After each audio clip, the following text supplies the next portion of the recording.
Matthew 14, John the Baptist beheaded. At that time, Herod the Tetrarch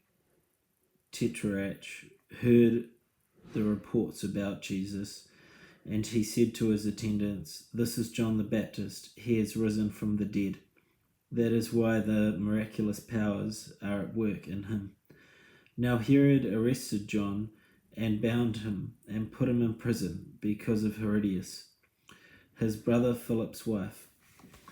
For John had been saying to him, "It is not lawful for you to have her." Herod wanted to kill John, but he was afraid of the people, because they considered John a prophet. On Herod's birthday, the daughter of Herodias danced for the guests and pleased Herod so much that he promised with an oath to give her whatever she asked. Prompted by her mother, she said, Give me on a platter the head of John the Baptist." The king was distressed because of his oaths and his dinner guests. He ordered that her request be granted, and had John beheaded in the prison.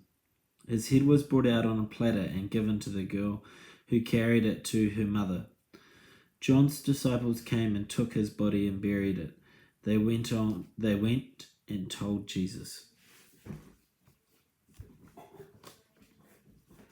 Jesus fed the 5,000. When Jesus heard what had happened, he withdrew by boat privately to a solitary place. Hearing of this, the crowds followed him on foot from their towns. When Jesus landed and saw the large crowd, he had compassion on them and healed their sick. As evening approached, the disciples came to him and said, "This is a remote place, and it is already getting late. Send the crowds away so they can visit the villages and buy themselves some food." Jesus replied, "They do not need to go away. You give them something to eat." "We have here only 5 loaves of bread and 2 fish," they answered. "Bring them to me," he said. And as he directed the people to sit on the grass. "Bring them here to me," he said, and he directed the people to sit down on the grass. Taking the 5 loaves and the 2 fish, looking up to the heaven, he gave thanks and broke the loaves. Then he gave them to the disciples, and the disciples gave them to the people. They all ate and were satisfied, and the disciples picked up the 12 basketfuls of broken pieces that were left over. The number of those who ate was about 5,000 men, besides women and children.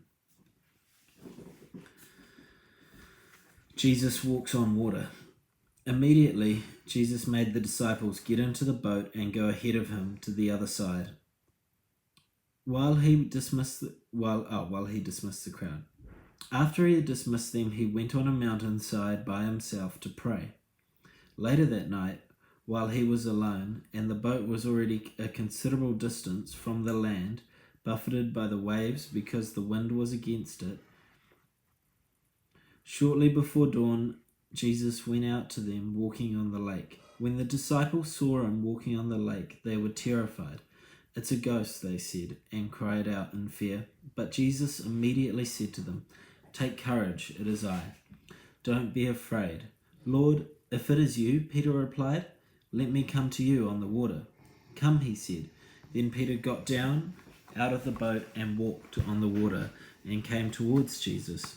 But when he saw the wind, he was afraid, and beginning to sink, he cried out, "Lord, save me."